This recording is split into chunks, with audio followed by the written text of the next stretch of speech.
And finally, for today's program, let's turn to David Trim for a look at Adventist history. This week, learn about the tragic death of the denomination's fourth executive secretary. Welcome to This Week in Adventist History. September 19, 1876 was the first day of the 15th General Conference session held in Lansing, Michigan. Just 16 delegates attended.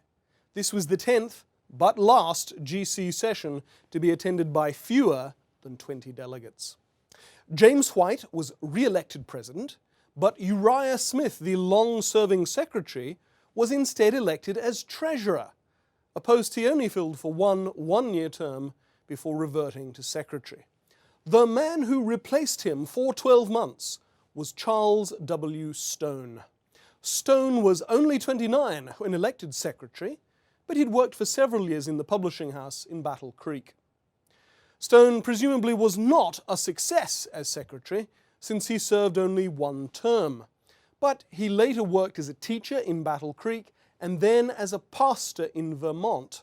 In July 1883, Stone was tragically killed in a freak railway accident aged just 36.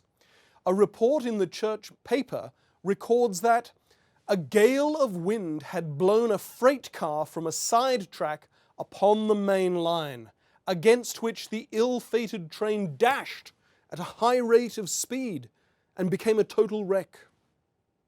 19 people were killed and another 20 were injured, including Stone's wife, Lizzie. Bizarrely, a young passerby stole Stone's watch and chain from his corpse, but was later caught and imprisoned. It was all a strange and unhappy end to the life of the fourth secretary of the General Conference. And that is this week's story from Adventist history.